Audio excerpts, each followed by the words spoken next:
Tiempo apocalíptico, tiempo sobrenatural, tiempo de santificación, de preparación para el arrebatamiento. La cuenta regresiva comenzó. Entramos en la semana 70. Escuche las más recientes revelaciones por el pastor Miguel Bejarano de Costa Rica. Dios los bendiga, mis amados hermanos, amigos y todos los que nos escuchan por estas redes sociales. Les saludamos, les bendecimos, les amamos. Gracias por sintonizarnos, no importa donde quiera que se encuentre. Agradecemos la atención. Bien, hoy vamos a hablar el mensaje número 16. Soy Miguel Bejarano, pastor desde la Iglesia Guianza en Costa Rica, para el mundo entero, para que puedan escucharnos y aprender juntamente con nosotros. Y voy a leer en 2 de Corintios capítulo 11 verso 2. Y hoy queremos hablar de esa Virgen pura que tiene que ser la iglesia del Señor para ser levantada. Dice así, Pablo dice: os celo con celo de Dios. Pablo dice: lo celo, pero con el celo de Dios, porque os he desposado a un marido para presentaros, es a Cristo el marido, como una virgen pura a Cristo. Ese es el mensaje de Pablo para preparar la iglesia del Señor en todas sus cartas. Nadie habla más de la venida, del arrebatamiento, que Pablo en el Nuevo Testamento. Es el hombre que interpretó la palabra y Dios le dio esa revelación. Juan solamente escribió lo que vio y oyó, pero Pablo entendió el misterio del arrebatamiento y nos lo dice y nos aclara ahí en estas cartas, sobre todo en las cartas a la iglesia tesalónica. Así que, como una virgen pura, no significa que no tenemos pecado, que no pecamos, pero significa que cuando somos perdonados, cuando entregamos nuestra vida y a diario que cometemos errores pecaminosos, alguna cosa, cuando pedimos perdón con el corazón, lo siento, perdóname, Señor, entonces nos limpia y es como si nunca hubiéramos pecado. Esos pecados son lavados por la sangre de Jesús y es como si nunca hubiéramos pecado. Por eso es que Él toma los pecados y los lanza a lo profundo del mar, dice la Biblia, y no me acordaré de ellos. Si uno le acuerda a los pecados, porque es el diablo el que trabaja para que haya allí esa. Entonces el Señor dice: no me acuerdo. Tú eres mi hijo y cuando me pides perdón, eso yo lo borro y ya no me acuerdo. Estás limpio por la sangre de mi hijo. Mira qué tremenda purificación con su sangre, nos da su sangre. Así que no significa que no cometemos errores y cosas pecaminosas, pues no hablamos de cosas grandes, pero de alguna manera. Y cuando son cosas grandes, pues igual. Cuando hay arrepentimiento y se confiesa, Jesús mismo con su sangre, porque Él vive en nosotros, con su sangre nos limpia, dice la Biblia. Así que ese es el purgatorio suyo y mío. La sangre de Jesús. Hasta los que estaban en el paraíso, ahí presos. Todos los santos del Antiguo Testamento en una cárcel ahí abajo, a la par del infierno, como en una esfera de cristal que no podía entrar el fuego del infierno, pero estaban encarcelados, porque la sangre de los corderos no los podía limpiar. Jesús fue a predicarles para que su sangre les pudiera limpiar, purificar. Así que fueron sacados de ahí ya puros y limpios por la sangre de Jesús. Él fue a predicarles su evangelio a Moisés y Abraham y a todos los santos del Antiguo Testamento. Así que la Virgen pura es la que se mantiene cada día, hace algo: Señor, perdóname, y lo siento de corazón, buscando crecer y madurar en Cristo Jesús. Ese es el significado de la palabra virgen. Significa así, no que nunca pecaron, porque no hay nadie en el mundo. Todos somos pecadores. Todos somos pecadores, dice la Biblia. El único que no pecó, aunque fue tentado en todo, fue Jesús. Y no le añada ni le quita a la Biblia. Dice la Biblia que solo Él, en el libro de Hebreos, solo Él fue puro y limpio y tentado en todos, pero sin pecado. De ahí todos nacimos perdidos, descarriados. No le quite ni le ponga la Biblia, porque Dios le traerá todas las plagas del juicio de Apocalipsis si le pone o le quita. Nadie puede purificar el pecado que no sea Jesús con su sangre. Y todos son pecadores. Miénteme cualquier santo profeta de la Biblia. Todos somos pecadores. Y necesitamos su sangre que nos limpie. Aún el Bautista, que dijo Jesús, no se ha levantado uno mayor que Juan el Bautista en su santidad, incluyendo a Moisés y a Samuel y a Daniel. Dijo Juan el Bautista, de los nacidos de mujer, nadie como Juan. Sin embargo, nació pecador también. Aleluya. Entonces vamos a entrar un poquito en este tema del arrebatamiento, pero vamos a ver algunos de los que fueron arrebatados para ver esa pureza que necesitamos en el día del arrebatamiento para ser dignos de ser llevados y de ser guardados de las cosas que vendrán. En Génesis 5 nos habla de Enoc, que fue llevado, desapareció porque Dios le llevó. En Hebreos 5 también habla de Enoc, que tuvo testimonio antes de ser arrebatado, ser llevado. Él tuvo una visión, dice en el libro de Judas, viendo el arrebatamiento de la iglesia, y él tomó una fe y clamó. Él vivió 300 años para el Señor. A los 65 años se convirtió y caminó con Dios por 300 años, y algunos están cansados por un año, por unos meses, y ya no quieren seguir al Señor. Pero tuvo testimonio que era un hombre justo y puro y santo. Así que el mundo antiguo dijo, fue Dios que se lo llevó. Probablemente él tuvo que haberlo dicho. Le he pedido a Dios que me arrebate, como vi que arrebatará en el futuro a millones. Y esa fe es, la fe es consumida por Dios. Jesús es el autor y consumador de la fe. Así que se lo llevó. Pero era un hombre santo. Caminó con Dios por 300 años. También encontramos a Elías, otro que fue arrebatado. Elías, el profeta de fuego. Elías fue llevado en un torbellino de fuego, estando presente Eliseo. Elías fue un hombre de Dios, un profeta de grandes milagros y señales, pero un profeta con una consagración increíble. Un hombre entregado a Dios, dispuesto a morir por el Señor.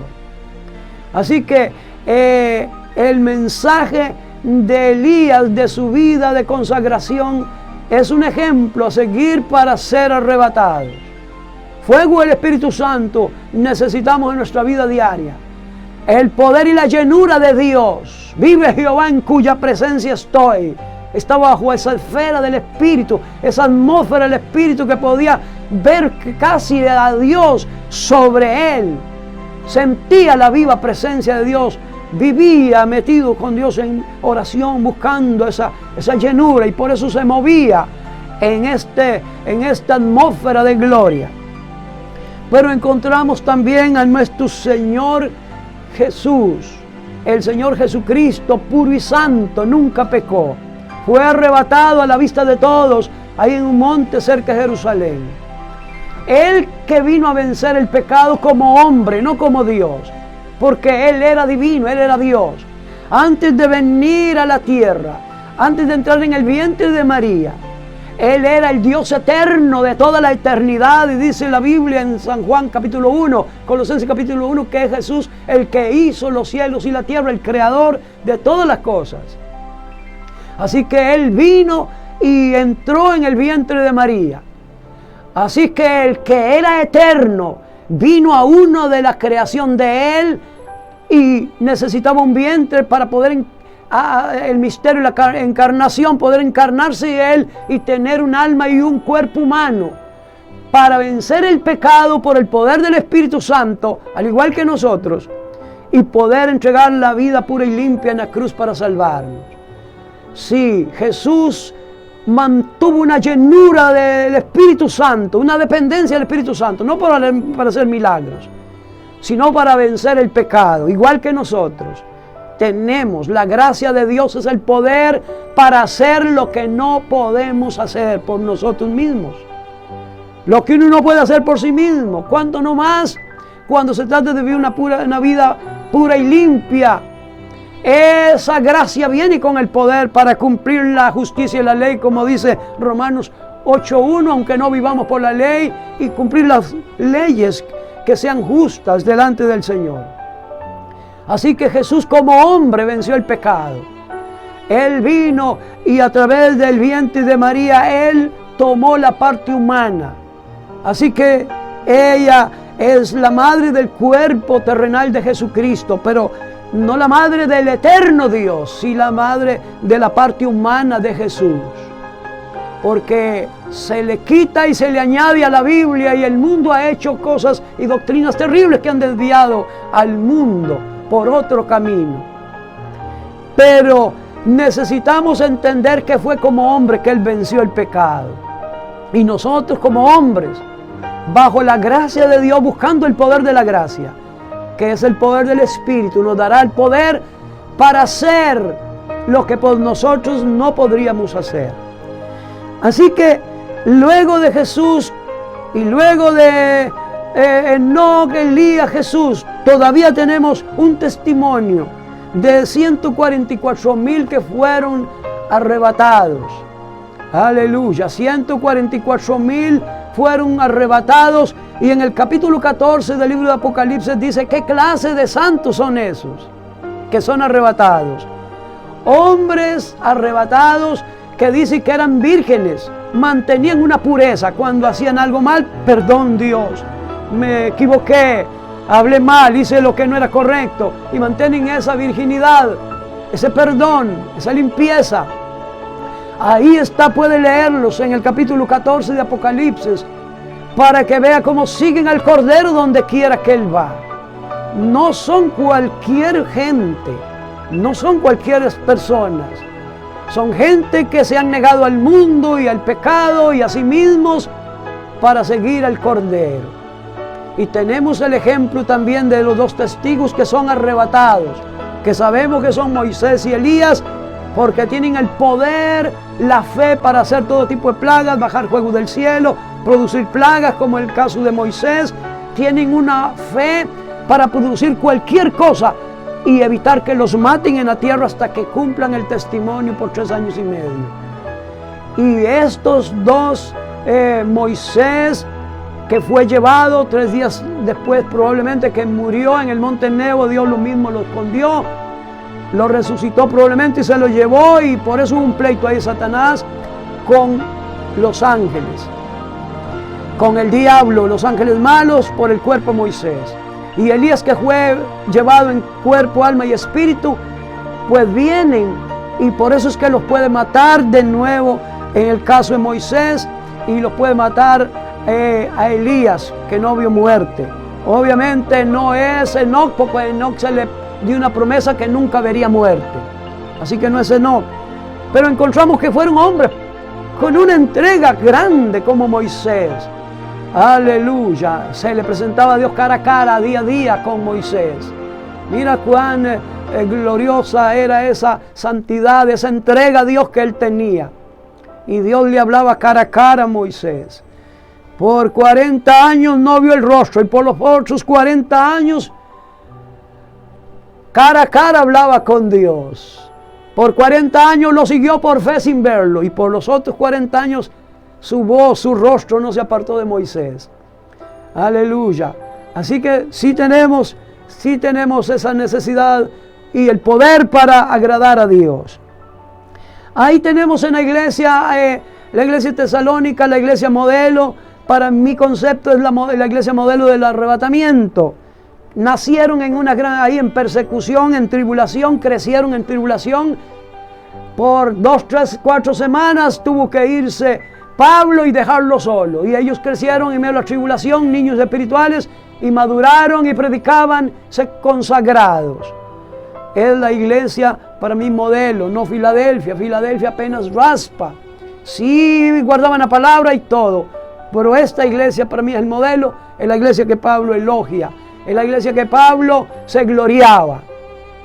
Era la corona de él, decía él, corona mía. Él les pide oración en las 2 cartas. Vemos que Pablo tenía una gran fe en ellos.